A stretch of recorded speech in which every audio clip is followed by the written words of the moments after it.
Back to another episode of The John, your daily sports dump, where we plunge into the sports world. We are a sports pipeline for breaking news, game recaps, and the hottest takes in the sports industry. So by taking care of business, let us flush out the details and fill you in on what's happening. Stick a seat, get comfortable, and make sure you have plenty of TP.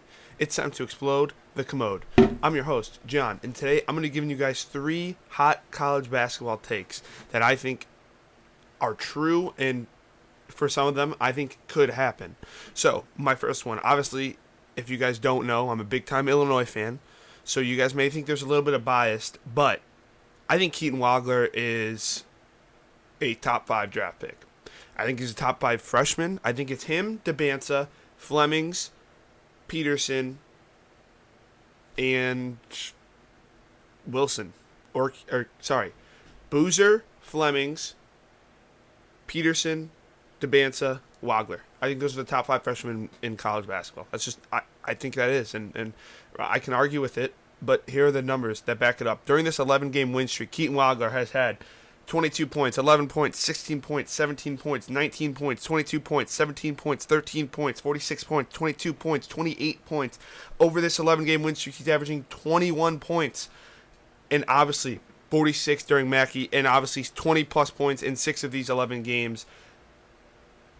What he's doing and how he's been able to step up, right? He was basically a 3-star his whole high school career, and then his senior year of his high school career, he was able to become a 4-star, right? A low 4-star, commits to Illinois, becomes the guy that Illinois really needed that we didn't know until this season. He stepped up big time with, obviously, Kylan Boswell. That's why I think this Illinois team is so dangerous, because you have guys, they're playing this well, and they don't even have arguably their best player in Kylan Boswell. Keaton Wagler is the one thing, and that you guys, if you watch Keaton Wagler, every time he shoots the basketball, his feet are set. He's never shooting a leaning floater or a 1 foot off 1 foot.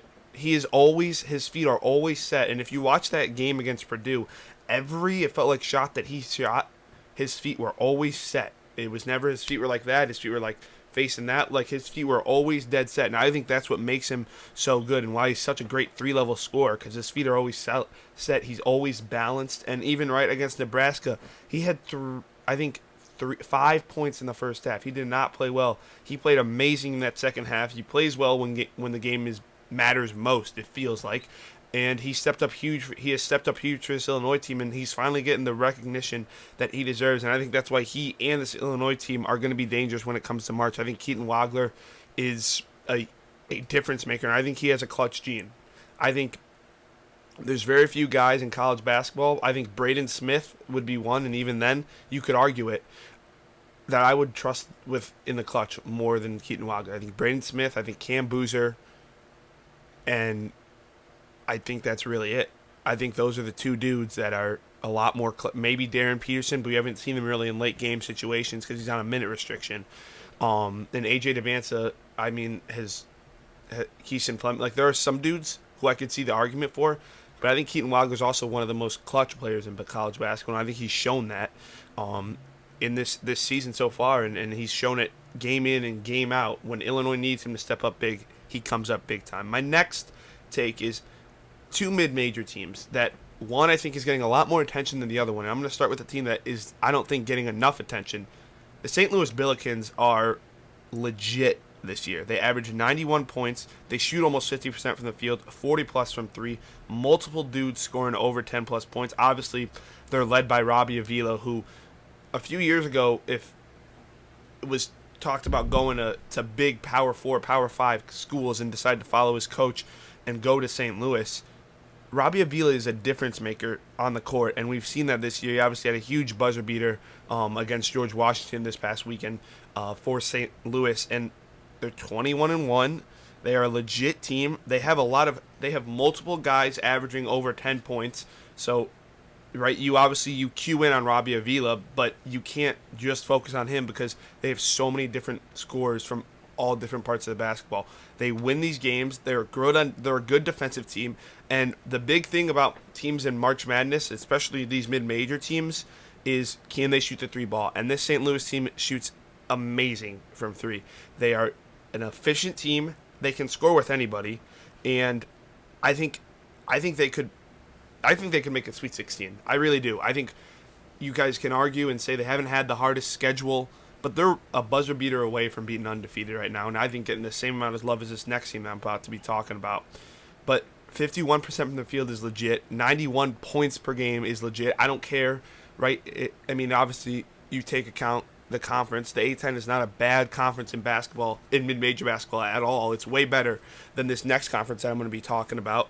And Robbie Avila, I really think now that he's played collegiate basketball for a longer amount of time, is one of those dudes who, all right, just talked about Keaton Wagler in the clutch. I think Robbie Avila in the clutch could be another dude, especially when, we saw him hit that game winner. I think another thing, if they're in a March Madness game, if they're in a tight game, you're giving that ball to Avila and you trust in Avila. And I think Avila could take this team to, places that they don't even know where they can go. I think this St. Louis team is not getting enough attention. Their net ranking, all of the statistics, the net ranking, right? All of the stats in basketball back them up to be a legitimate contender, and I think they could make a Sweet 16 run. I really think this St. Louis team is legit, and I think they've proven it. They're deep. They don't have a dude like a Cam Boozer who's averaging 23. They have a lot of guys who just score. A lot of dudes who just score. Anyone can give you 25 on any given night. And this next team, Miami. I love the story, right? Undefeated, one of two remaining unbeaten teams, right? Like, good story, dominant in the MAC. Offense is insane. Like, they have a really good offense.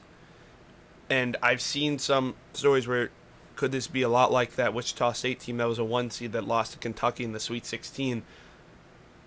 Very, very similar team, right? A lot of returning guys from the team last year, right? A lot of returning dudes. Former Bradley player, obviously Almar Atlas in there.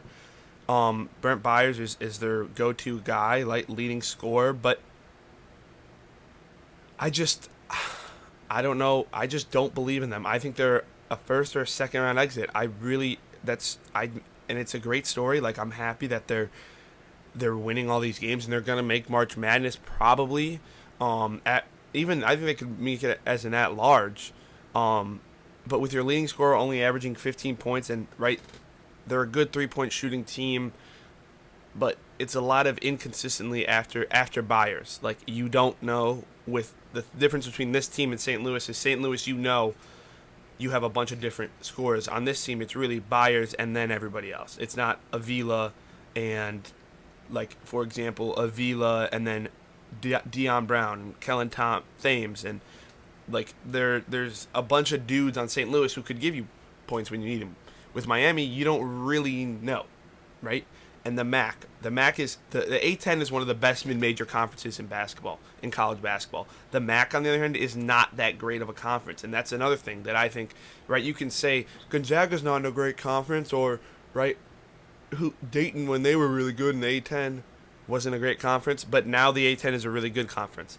The MAC is not a great basketball conference, and that's just the truth of it, right? And I think that's going to play an effect into it. I think when you're in March playing these teams that are a lot more talented, have NBA guys splattered all over the floor, like, I think that's going to have a big effect on this Miami team. I don't think their non-con got them ready enough for these big games, and I could be completely wrong, right? I'm just a dude talking.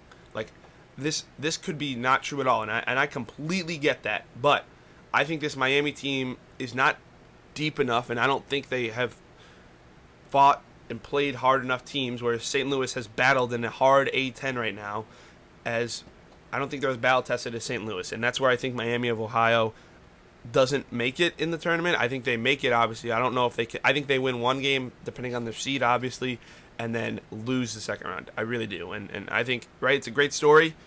But I don't think they have enough guys, right? You have guys who have been in the team and the system for a couple of years now, which I think is obviously very good in college basketball. But can you use that system to beat high power programs? That's what I'm really interested to see. So I think that was that, and then St. Louis is just, I think I'm a huge fan of St. Louis. But guys, that's all I have for today's episode. Tuning in today's episode of John, your daily sports where we plunge into everything sports and flush out all the nonsense. Make sure to subscribe so you never miss another episode. And don't forget to follow me on Instagram for sports updates and hot takes in real time. Join me next time on The John, your daily sports hub. We'll be looking at the droppings of key sports updates. Until then, keep your game face on and stay regular. This is The John. Don't nobody go in the bathroom for about 35, 45 minutes. Somebody open